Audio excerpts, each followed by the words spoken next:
자, 오늘은 마가복음 마지막 책거리 하는 날입니다. 마가복음을 길게 했는데 오늘로 해서는 몇 회째인가 하면 89회째입니다. 시작을 언제 했느냐 하면 너무 오래돼서 잘 기억이 안 날 텐데요. 저도 기억이 안 나요. 언제 시작했는가. 확인해 보니까 2020년 1월 19일 주일에 시작을 했습니다. 마가복음을. 그러니까 이게 뭐냐면 코로나 팬데믹이 시작하기 직전에 이 마가복음을 시작했어요. 그리고 이제 거의 끝나는 지점에 이제 마가복음을 마감하게 되었습니다.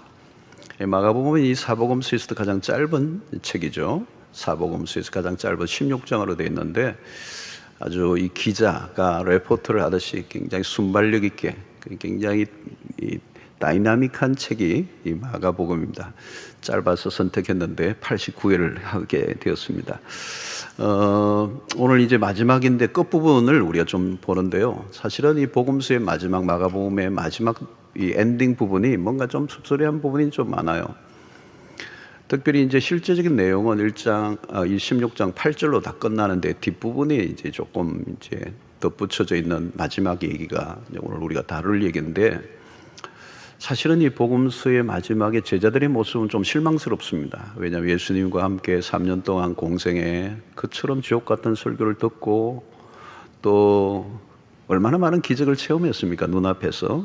그리고 신비한 황홀한 경험도 많이 했는데 그리고 예수 그리스도의 십자가의 죽으심과 부활에 대한 얘기를 제자들에게 알려줬음에도 불구하고 제자들은 이걸 믿지 못합니다. 그리고 오늘 본문을 보면 여인들이 예수님의 부활을 묵으면서 목격한 얘기를 제자들이 알려줬는데 제자들은 안 믿어요.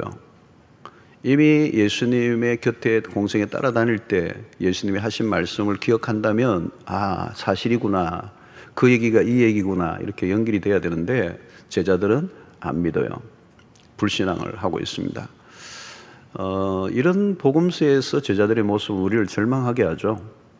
교회를 여러분 우리가 많이 다니고 또 말씀을 많이 들어도 예수님의 그 직강, 그죠? 예수님에게 직접 말씀을 듣고 또 기적을 체험한 사람들이 안 믿는 정도니까 참 이것이 복음서의 마지막 뒷부분이라니까 사실 섭섭한 부분이 있습니다. 아마도 예수님의 제자들은 예수님의 십자가 사건이 굉장히 큰 충격을 줬던 것 같아요. 정신적 외상을 주지 않았을까. 그토록 3년 동안 집도 뭐도 다 팔고 예수님을 따라갔는데 그분이 십자가에 매달려 죽어버리니까 얼마나 절망스럽고 또 얼마나 불안하고 두렵고 또 스승을 부인했다는 그 죄책감이 자기들을 사로잡았을 거예요. 그리고 무기력함과 그런 자포자기 이제 이런 상황 속에서 누가 다시 살아났다고 얘기를 하긴 하는데 믿어지지가 않는 것이죠. 자, 그런 의미에서 이 마가복음의 에필로그, 마무리 부분은 참 안타까움을 갖고 있는데요. 오늘 역시 이제 13절에 보니까 두 사람이 가서 남은 제자들에게 알렸으되 뭘 알렸습니까? 부활의 예수를 알렸어요. 근데 역시 믿지 아니하더라는 거죠.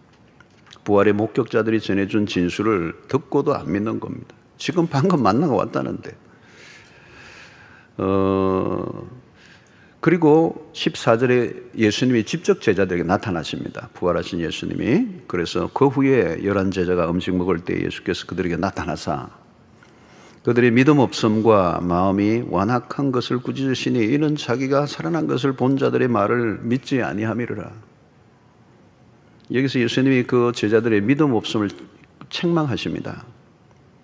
그리고 책망하실 뿐만 아니라 그들의 완악함을 꾸짖으셨다. 완악함을 꾸짖었다. 그래서 여러분 이게 믿지 않는다는 말보다 이 완악함이라는 표현은 좀 더 강도가 높은 것입니다. 이 완악함이란 뭐냐면 아주 강팍한 상태예요. 이게 무슨 말을 해도 안 받아들이려고 하는 태도, 모든 증거를 다 갖다 대도 안 믿으려고 작정을 하고 있는 상태의 마음을 완악함이라고 표현하는 것입니다. 사실 믿을 수밖에 없는 증거들이 많은데 그걸 거부하고 있는 것입니다. 안 믿기로 결단한 사람. 사실은 안 믿기로 결단하고 있는 사람에게 참 얘기하기 어려워요. 전도하기 참 어렵습니다. 그런데 사실 여러분 이 제자들의 모습이 오늘 우리 시대의 모습이죠. 오늘 우리 시대 사람들의 모습이고 우리의 모습일 수도 있습니다. 오늘 우리 시대에 불신이 얼마나 강합니까? 무신론자들이 적극적으로 요즘 활동을 하고 있어요. 옛날에는 무신론이 그냥 있었습니다. 무신론자들이 많았어요. 내 주먹을 믿어라 뭐 어쩌라 다 많았는데 요즘은 학자들이 이 무신론자의 학자들이 무신론의 이 이론과 무신론의 어쩌면 무신론도 신이 안 계신다, 없다는 것을 믿는 믿음이니까 그것도 신앙이거든요. 그 신앙의 체계를, 무신론의 신앙의 체계를 학문적으로 정립을 해서 그것을 퍼뜨리는, 뭐 그런 베스트셀러도 요즘 많이 나오고 있습니다. 그것이 대중문화 안에도 들어가 있고 뭐 모든 학문에도 영향을 끼치는 것이죠. 자, 여러분, 무신론자들은 이 믿음의 대상이 없다는 거 아니겠습니까? 여러분, 믿음이라고 하는 것은 대상이 분명하고 그 대상을 붙잡는 것인데 무신론자는 대상이 없다는 것입니다. 이렇게 잘못된 안경을 끼고 있으면 제대로 볼 수 있는 것이 없는 것입니다. 아무튼 이 기독교를 포함한 전통 종교에 대한 저항이 오늘날 거세졌고 오늘 우리 시대를 가리켜서는 후기 기독교라는 표현을 씁니다. 그 말은 뭐냐면 기독교의 전성시대가 지나갔다라는 표현이 그 의미 안에 담겨 있는 것입니다. 전도를 해봐도 그렇습니다. 이전과 많이 달라요. 잘 받아들이지 않습니다. 그런데 이것이 오늘 우리에게만 일어나는 것이 아니라 세상의 오늘 시대의 문화적 현상이라는 거예요. 여러분, 이 부산은 특별히 이 경상도 지역은 좀 더 거칩니다. 이 전라도나 이런 지역에 가면 복음화율이 굉장히 높고요. 뭐 웬만하면 뭐 30%, 40%, 어떤 데는 70%까지 그 도시에 그리스도인들이 있는 동네가 있습니다. 이 경상도는 굉장히 척박한 동네고 또 경상도 사람이 약간 우리끼리니까 그렇지만 약간 터프한 것들이 있고 그래서 전도지를 주면 딱 보는데 찢는 분이 계세요. 쫙쫙 오징어 찢듯이 이렇게 찢어버려요. 여러분, 이게 복음을 전하는 게 쉽지 않다는 거죠. 여러분, 멀리 가지 않아도 가족 전도만 해도 그렇습니다. 순한 남편이고 착한데 평소에는 교회 가자 그러면 화를 내요. 그리고 뭐 그냥 화를 내는 게 아니라 얼굴빛이 변해요. 그리고 눈동자도 흰 동자가 막 나오고. 여러분, 우리의 과거도 비슷합니다. 복음을 스스럼없이 받아들이는 사람이 여기 누가 있습니까, 여러분? 그리고 이것이 지금만 그런 게 아니에요. 인간은 기본적으로 하나님이라는 존재를 거부하는 존재입니다. 하나님 싫은 거예요, 사실은, 여러분. 에덴 동산에서 마귀가 아담과 하와를 꼬실 때 뭐였습니까? 이것을 이 과실을 먹으면 너가 하나님과 같이 될 것이다라고 이 매력, 이 유혹. 그러니까 인간은 하나님을 섬기기보다 하나님을 만드는 자기가 하나님이 되기를 원하는 것입니다. 이게 인류의 내면에 숨어있는 원마음입니다. 요즘 뉴에이지 무브먼트도 마찬가지고 뉴에이지 무브먼트가 뭐니까 너가 신이라는 거죠. 너가 신인데 뭘 신이를 섬기냐는 거예요. 그래서 오늘 요즘 만들어진 신의를 얘기하잖아요. 신을 누가 만드느냐? 인간이 만들었다는 거예요. 요즘 뇌과학이 굉장히 발전하고 뇌과학에 관련된 책들이 쏟아져 나오고 있습니다. 이 뇌과학을 주장하는 어떤 사람들이 너의 뇌가 하나님이다. 너가 뇌. 자, 이런 것들이 전도를 하면 누구나 거부하고 저항하고 핍박하는 것을 우리는 자연스럽게 우리는 경험하고 있습니다. 복음에 대한 알러지 반응. 이거의 완악함이라는 표현을 쓰는 겁니다. 지금 예수님의 제자들이 그토록 경험하고 영적인 신비한 경험까지 하고 예수님의 주옥 같은 말씀을 듣고 죽은 자가 살아나고 맹인이 눈을 뜨는 그런 경험을 하고도 예수님의 말씀을 못 믿는데 누가 믿겠어요, 여러분? 이 완악함이라는 거죠. 여러분, 완악함이라는 단어를 쓰면요, 강팍함, 이것은 출애굽기에서 바로 왕을 생각할 수가 있습니다. 모세가 가서 자기의 백성을 이제 데리고 풀어달라고 그러니까 안 풀어주죠. 그래서 이 기적의 대결이 나죠. 그리고 9가지 재앙이 일어나는데 손 안 듭니다. 그리고 마지막에 장자들이 죽어가는 재앙이 내리니까 결국 바로가 손을 드는데 그 상태가 죽어도 포기 안 하고 항복 안 하는 갈 때까지 가는 인간의 모습을 바로를 통하여 보여주는데 그게 완악함이라는 거예요. 인간의 완악함.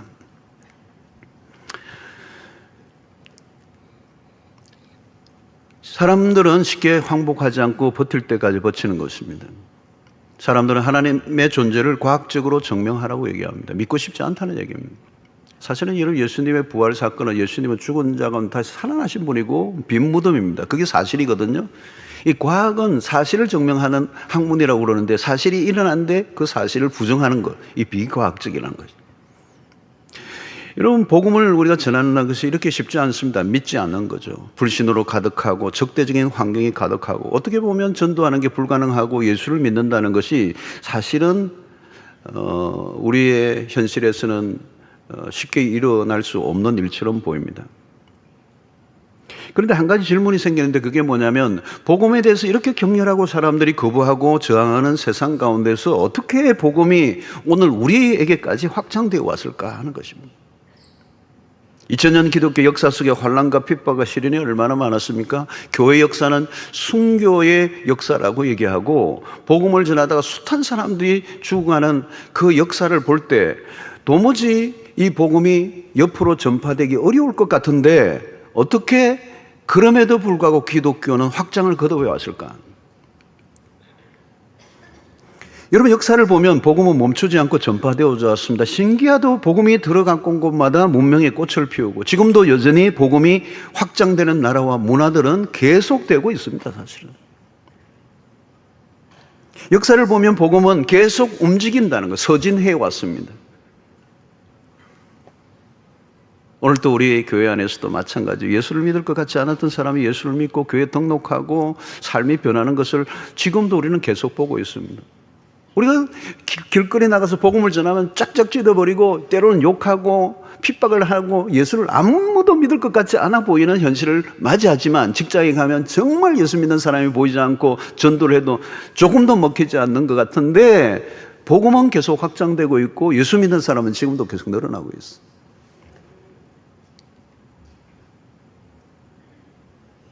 복음 전가의 현장에 가면 우리가 상상할 수 없는 일들이 일어나고, 희한한 일들이 일어나는 것입니다. 저희 집안만 해도 정말 예수를 믿을 수 있는 가능성이라고 하는 건 전혀 없는 집안이었는데, 우리 작은 아버지에게 복음이 밀고 들어오는데 마치 바늘구멍처럼 아주 그 좁은 구멍 안으로 들어온 거예요. 밀고 드는 거예요, 복음이. 그러면서 저희 아버지하고 대판 싸우시고, 그냥 우리 작은 아버지가 두들겨 맞으시고, 전쟁이 벌어지고, 미친 짓이라고 그러고, 너 죽으려고 그러냐 그러고. 그런데 이 복음이 밀고 들어오는 거예요, 우리 집안으로. 밀고 들어오고 세월이 흐르니까 다 예수 믿게 되는 거예요. 절지바이가 여기서 설교하고 있다는 게 희귀한 거죠. 여러분, 믿음을 가진다는 것은 우리가 하는 일이 아닙니다. 성령이 하시는 일입니다. 정확한 표현을 쓰면 내가 믿는다, 내가라는 주어를 쓰는데요, 내가가 아니에요. 하나님이 나로 믿게 하신다는 거예요. 겉으로는 내가 믿는 거지만 실제로는 하나님의 설득이 먼저 있었던 거죠. 어떤 사람이 전도를 했던, 또 한 사람이 전도했다는 말은 그 사람이 누가 전도해서 나온 게 아니에요. 수 없는 과정과 사건과 환경과 사람들을 통하여 다양한 형태로 그 사람을 설득하시는 하나님의 손길이 있었어요.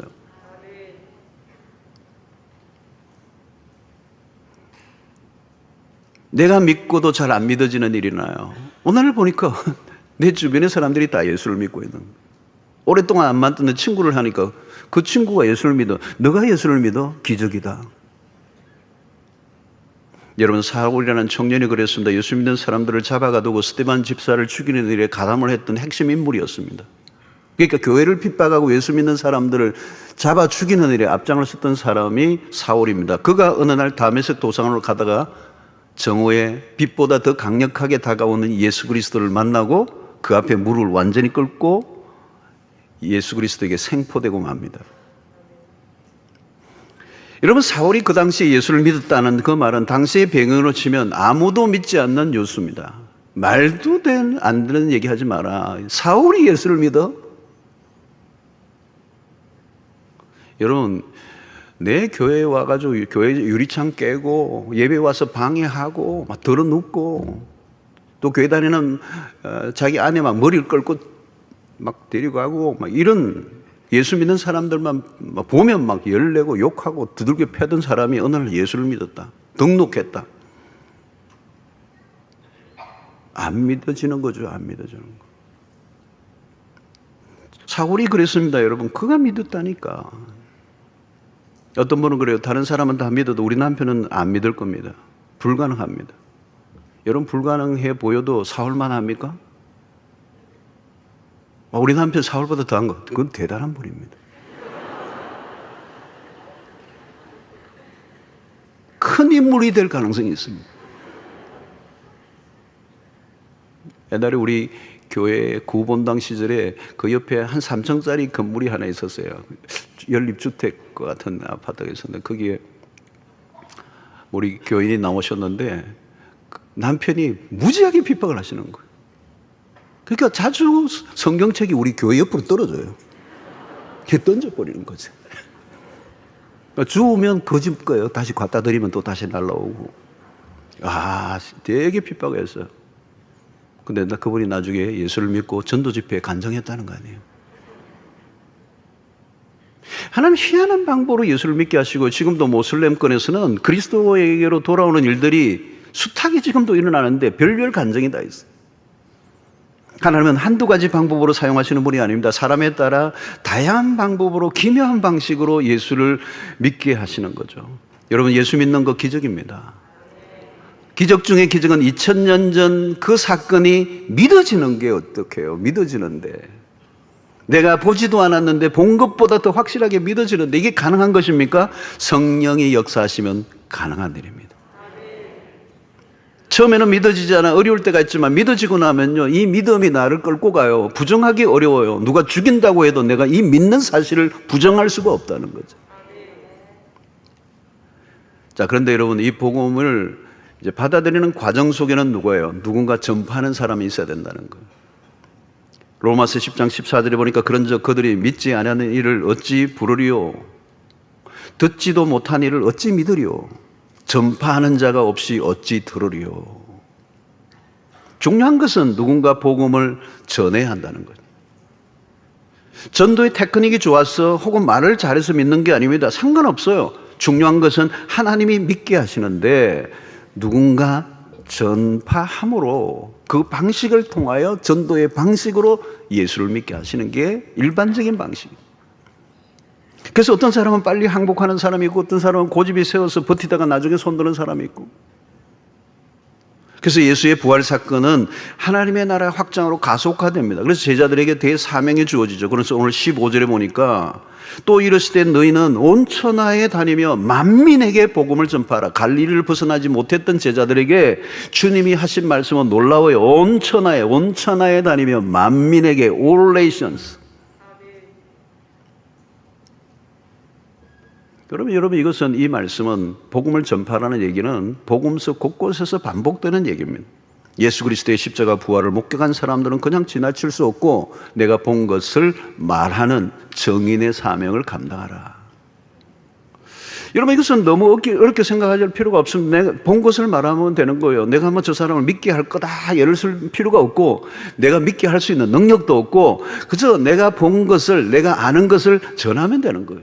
내가 본 것을 말하기만 하는 거예요. 은혜를 받은 대로 전하면 되는 것입니다. 그때 어떤 일이 나요? 16절에 믿고 세례를 받는 사람은 믿는 사람이 나온다. 그러면 세례를 받고 그 사람은 구원을 얻을 것이고 믿지 않는 사람은 정죄를 받으리라, 심판을 받으리라. 여러분 우리가 복음을 전하면 두 부류로 나누어집니다. 복음을 받아들이는 사람이 있는가 하면 거절하는 사람이 나옵니다. 모두가 다 받아들이는 게 아니에요. 모두가 다 거절하는 것도 아니라는 거예요. 복음을 거절하는 사람이 있다고 위축되거나 멈추지 말라. 전하기만 하라. 세상 끝날까지. 여러분 어떤 사람은 지금은 안 믿다고 하지만 언젠가는 믿을 사람들이 있습니다. 제자들도 마찬가지. 예수님의 부활을 안 믿었잖아요. 근데 나중에는 그 부활의 증인이 되고 그 부활을 위해서 자기의 생명을 바칩니다. 일단 믿음이 생기기 전에는 모르지만 믿음이 내 안에 생기고 나면 그 믿음이 나를 움직이는 것입니다. 일단 믿음이 생겨나면 그 믿음이 나를 역사하는 거예요. 그 믿음을 내가 마음대로 어떻게 할 수가 없어요.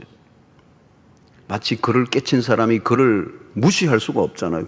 이미 깨쳐버렸으니까 그 글을 내가 부정을 할 수 없는 거잖아요.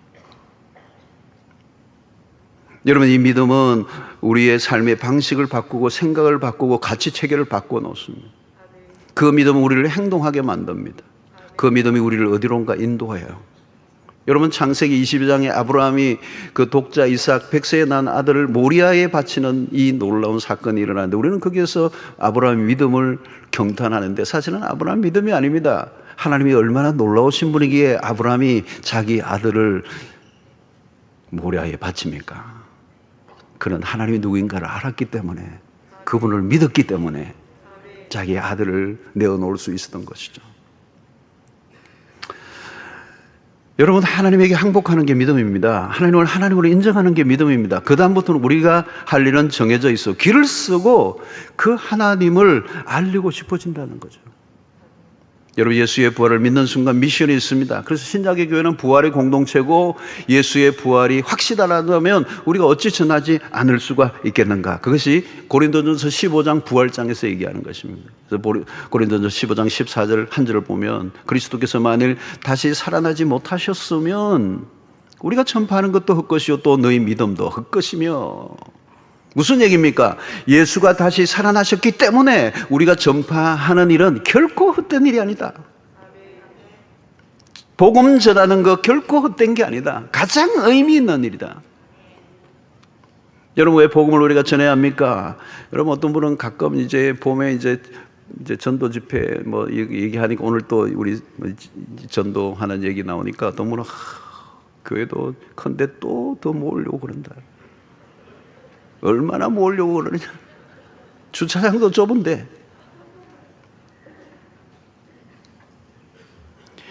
여러분, 복음을 경험하고 나면요, 교회만 경험한 분들은 그런 얘기를 할 수 있습니다. 복음을 경험한 사람들은 얘기가 달라져요. 복음은 그런 게 아니에요. 구원이 나만의 구원이 될 수 없기 때문에. 복음은 일부의 사람들이 독점할 수 있는 게 아닙니다. 그러니까 개인 구원으로 끝나면 안 돼요. 유대인들의 착각이 무엇입니까? 하나님이 그들만의 전유물로 생각했습니다. 자기들만 택한 민족이라는 것. 이방인들이 구원을 받을 수 있다는 사실을 그들은 받아들이지 못했습니다. 그게 유대인들이에요.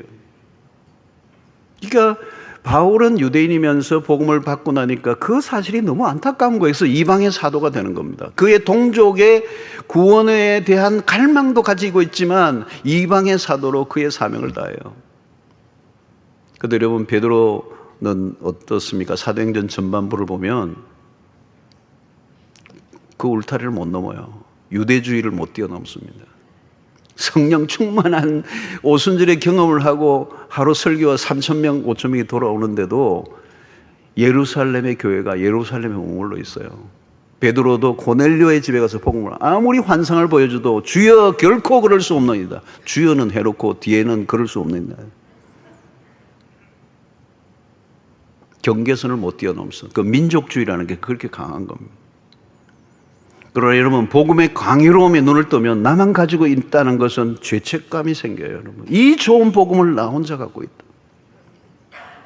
그 잘난 무슨 맛집 하나에도 그렇게 입을 침을 튀기면서 그 집 진짜 끝내준다. 여러분, 복음은 그런 것과 비교가 안 되는 것입니다. 여러분, 소망이 없던 사람에게 복음이 들어가면 그 인생을 바꿔 놓는데, 청소년도 마찬가지예요. 아무리 그냥 끝장날 것 같은 아이도 복음이 진짜 들어가면 뒤집어 놓는 거예요.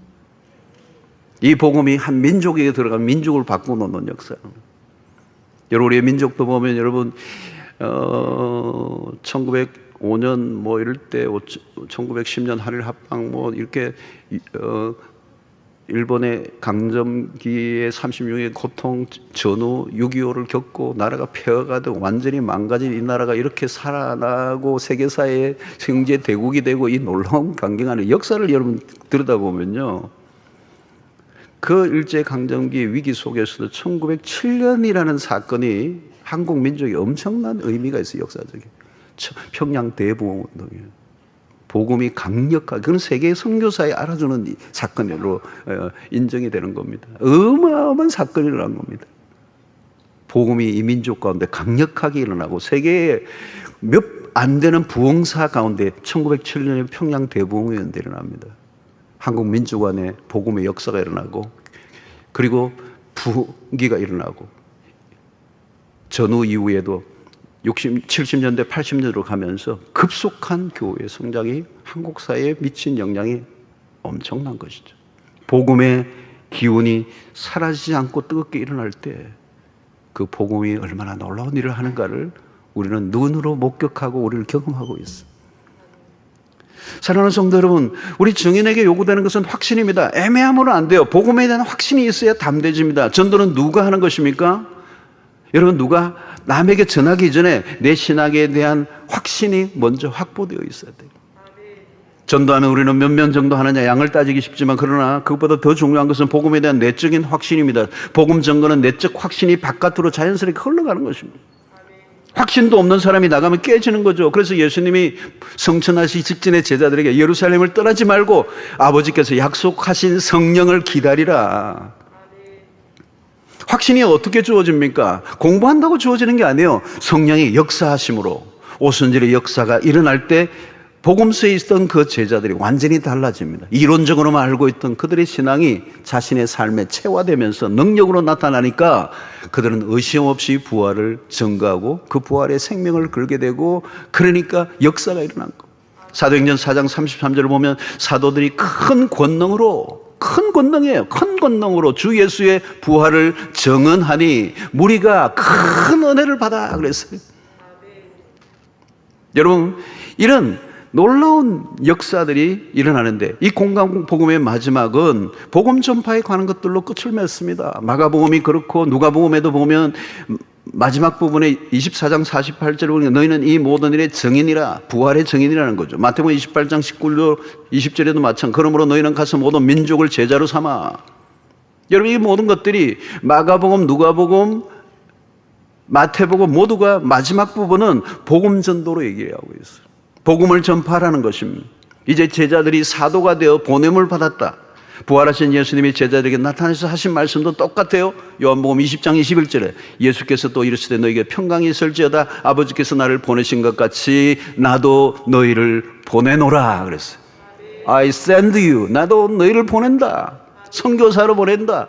세상 곳곳에 우리를 보내셨다는 거예요. 우리에게 메시지를 주시고 이 메시지를 가지고 세상 가운데 나아가라. 그래서 신약의 교회는 가라예요. 가라예요. 이 모이는 게 목적이 아니라 가는 것입니다. 자, 그런데 이 복음 전거는 매우 위험하고 까다로운 일이에요. 그냥 보내지 않고 그 증인들에게 능력을 부여해 주시고 보내셨다는 거예요. 17절 18절의 말씀. 믿는 자들에게는 이런 표적이 따르리니 곧 그들이 내 이름으로 귀신을 쫓아내며 새 방언을 말하며 뱀을 집어 올리며 무슨 독을 마실지라도 해를 받지 아니하며 병든 자에게 손을 얹은 적 나으리라 하시니라. 여러분, 복음이 전해지는 곳에는 이런 현상들이 일어난다는 거, 초자연적인 역사, 기적이 일어난다는 거예요. 하늘로 예수 그리스도가 승천하시면서 남겨진 제자들에게 그냥 무기력하게 살게 하지 않고 당신이 가지고 있는 그 권능을 제자들에게 부여해 주신 것입니다. 전수해 주신 것입니다. 그래서 복음을 전하는 제자들이 가는 곳곳마다 예수님에게 일어났던 그 능력과 권능이 동일하게 일어나는다는 얘기를 지금 약속으로 해주고 계시는 겁니다. 여러분, 오늘 또 복음을 전하는 현장에는 기적이 일어납니다. 하나님의 복음이 효과적으로 전달되기 위해서 별별 기적이 다 일어납니다. 저는 참 재밌는 이 선교사님들 간증을 많이 해도 어떤 간증은 참 재밌는 간증이에요. 실제적으로 있었나 얘기니까 거짓말이 아니고, 이제 이 외지 오지에서 선교하는데 자동차로 목적지 가야 되는데 가는 도중에 기름이 딱 떨어졌어. 기름이 떨어지면 여러분 오일이 없으면 자동차가 멈춰야죠. 근데 목적지는 가야 돼.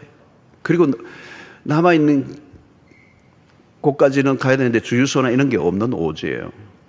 뭐 당연히 오일이 없으면 차가 멈춰야죠. 그런데 가는 거예요. 할렐루야. 지금 여기에서는 그런 일이 일어나지 않아요. 주유소 가셔야 돼요, 꼭. 무슨 독을 마실지라도 독 드시면 안 돼요, 여러분. 돌아가셔요. 이거 확인하다가 복음을 전하는, 복음이 증거되는 일을 위하여. 여러분, 병이 낳는 일들은 흔한 얘기예요. 여러분, 이 문화혁명 이후에 중국에 엄청난 핍박이 일어났을 때 많은 그리스도인이 지하 안으로 들어가 버렸습니다. 그때 목사들이나 성경책이 없었어요. 근데 어떻게 믿음이 확장되고 지하교에서 엄청난 사람들이 그냥 우후죽순처럼 그리스도인들이 일어나게 됐는가? 그래서 뚜껑을 열어보니까 탄압했을 그때 기독교는 중국이 더 많이 일어나고 지금 세계 최대 기독교 인구는 중국이잖아요. 그때 언제요? 문화혁명의 핍박 이후에 더 많이 늘어난 거예요. 어떻게 해요? 기이하고 놀라운 기적의 역사들이 수없이 일어난 거예요. 그래서 그들의 전언에 의하면 그들의 간정들 속에는 뭐가 있어요? 우리에게는 지금 맹인이 눈을 뜨는 것은 기적의 축에도 못 들어간다 할 정도로 기이하고 놀라운 기적들과 능력들이 나타나는 거예요. 사랑하는 성도 여러분, 여러분들이 아프면 병원 가셔야 됩니다. 좋은 병원이 많은 도시에서 아프면 병원 가야죠. 의술도 일반 은총에 속한 것입니다. 그것도 하나님이 주신 은총이에요. 일반 은총이에요. 그거 무시하면 안 됩니다. 열이 나는데 약을 먹거나 병원에 안 가고 안수기도만 하고 있으면 안 됩니다. 약도 먹고 안수기도도 하십시오. 그러나 지금도 병원이 없는 시골이나 선교지라면 달라집니다. 시골에는 영험하다고 하는 무당들이 있습니다. 여러분, 아프리카 이런 데 가면요, 병원이 없어요. 무당이 있어요. 그러니까 아프면 무당에게 가는 겁니다. 액땜을 하고 막 푸닥거리를 하는 거죠. 여기 우리 한국에도 이런 옛날 마을에 가면 이 무당들이 딱 터줏대 감춰 있어요. 거기 옆에 이제 교회도 하나 있어요. 그게 아프면 어디 가야 되는 거예요? 밤중에 갑자기 아프는데 병원도 없고 약도 없어. 그 여전도사님에게 딱 데려왔는데 안수 딱 했는데 열이 딱 떨어지고 이래야 영권이 서는 거예요. 이 귀신을 잡아야 돼요. 여전도사님이 기도를 하면서 영권을 가지고. 그래서 거기에 병이 낫고 하는 역사들이 일어나야, 그러니까 여전도사님이 나가면 무당이 이리로 왔다가 저리로 눈치 보고 도망가고 이래야 되는 거예요. 근데 그 마을 사람들이 뭐 문제가 있으면 무당을 찾아가고 여전도사님 무시하고 이러면 그 동네는 이제 빨리 보따리 사고 나와야 됩니다. 영적 싸움이 있는 것이죠. 기적이 그냥 일어나는 것이 아니에요. 복음을 증거하는 그 일을 위해서 필요하다면 하나님이 오늘 또 역사해 주신다는 거예요. 제가 시들이 있을 때 우리 교인 중에 한 명이 너무 뜨거운 은혜를 받아고, 일반 직장을 가지고 있는 분인데 이 부부가 은혜를 받아가지고 복음을 전하고 싶은 열정이 일어나서 이제 선교에 이제 결단을 하고 가는데 이제 툴을 뭐 했냐, 수지침을 배운 거죠. 수지침을 배워서 이 인도네시아 한 50만 밖에 안 되는 그 작은 섬입니다. 그 무슬림들이 가득한 그 동네에 이제 선교지를 정하고 들어갔는데, 뭐 수지침을 뭐 많이 배운 게 아니에요. 뭐 고급 과정 정도가 아니고 대충 배우신 거 사실은. 근데 그걸 가지고 이제 간 겁니다. 그런데 이게 소문이 나가지고 이 사람들이 몰려오는데 뭐 각혈을 하고 완전히 걷지도 못하고 이런 사람 부축해가지고 오고 오는데 수지침 안 하고 이게 되나요? 근데 이제 뭐 부들부들 떨면서, 그분도 부들부들 떨고 나도 부들부들 떨면서 하는 거예요. 근데 낫는 거예요. 낫는 거예요. 놀란 거예요. 그게 소문이 막 퍼지는 거예요. 줄을 서는 거예요. 그 무슬림인데도 내가 예수 믿는 사람인 줄 알고 기도하겠다 하면 딱 기도받고 하는 거예요. 놀라운 거는 이분이 시드니에 몇 년 후에 휴가차 왔는데 우리 교인들 수지침 놓아주는데 아무도 안 나. 안 나. 낫질 않아. 병원 가시라는 거예요.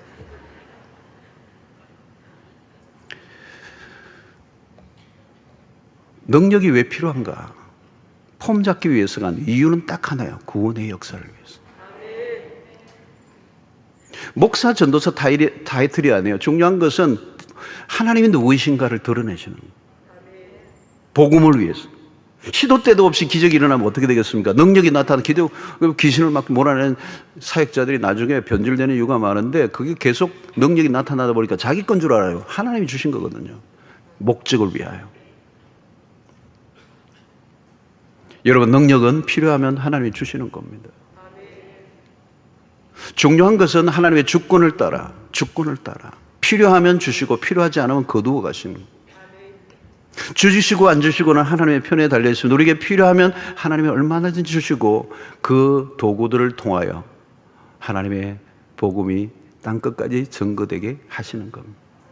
여러분, 이것은 은사뿐만 아닙니다. 어떤 것도 마찬가지예요. 우리에게 주어진 것들이 능력이나 때로는 어떤 재능이나 우리에게 주어진 재산이나 우리가 가지고 있는 지위와 권세들을 다, 여러분, 그것은 목적이 있는 거예요. 하나님이 필요해서 주신데 그 목적이 어디예요?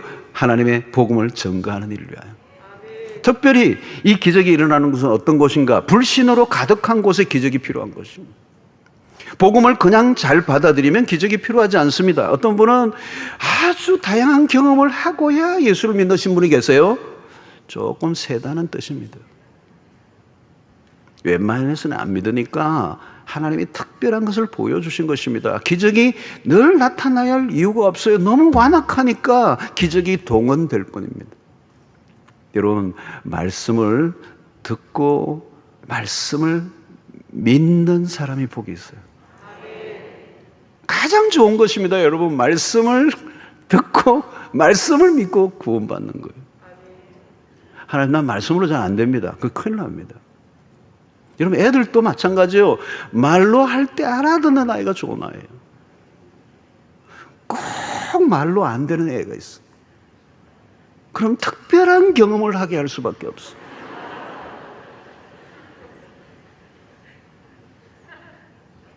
말씀이면 충분합니다. 말씀을 알아듣는 귀가 복이 있는 줄로 믿습니다.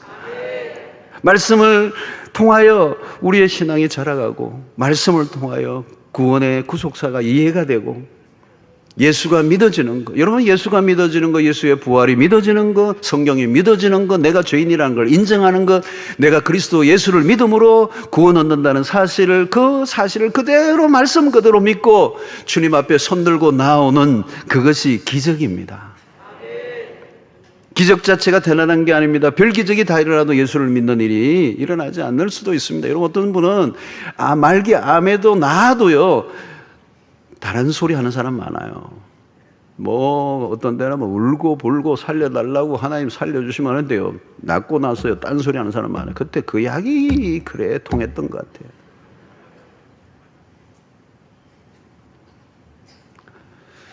사랑하는 성도 여러분, 중요한 것은 뭐냐면 그리스도의 십자가 죽으심과 부활을 통하여 우리에게 구원을 위하여 충분한 증거를 우리에게 주신 것입니다. 더 이상 필요한 게 아니에요. 더 다른 기적이 필요하지 않아. 그래서 마태복음 16장 4절에 보니까 악하고 음란한 세대가 표적을 구하나, 자꾸 기적을 보여달라는 거예요. 그게 악하고 음란한 세대의 특징이에요. 요나의 표적밖에는 보여줄 표적이 없느니라 하시고 그들을 떠나신다. 이 요나의 표적이 뭔지 아세요? 예수 그리스도의 십자가와 부활 사건을 얘기하는 거예요. 죽었다가 사흘 만에 다시 살아나신 그리스도의 십자가 사건, 이것보다 더 큰 표적은 없다. 여러분, 예수의 십자가가 믿어지는 게 기적입니다. 우리의 삶에 대한 기준은 오직 하나예요. 그리스도의 십자가 부활을 믿고 그 믿는 사실을 전하는 삶을 사는 것입니다. 오늘 나에게 주어진 것들은 다 그 일을 위하여 우리에게 필요한 것들이고, 우리의 존재를 과시하기 위해서 어떤 능력이나 어떤 것들이 주어진 게 아니에요. 오직 그리스도를 드러내기 위해요. 우리를 부르시고 우리에게 능력과 권세를 허락해 주신 줄로 믿습니다. 자, 오늘 19절에 보니까 주 예수께서 말씀을 마치신 후에 하늘로 올려지사 하나님 우편에 앉으시니라. 우리 복음서의 마지막 라스트 신이에요.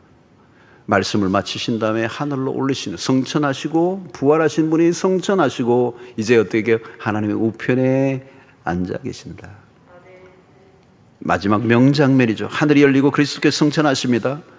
그리고 보좌의 우편에 앉으신 통치자로서의 그리스도, 그분은 다시 오실 그리스도요, 다시 오실 때 그분은 심판주로 오실 것입니다.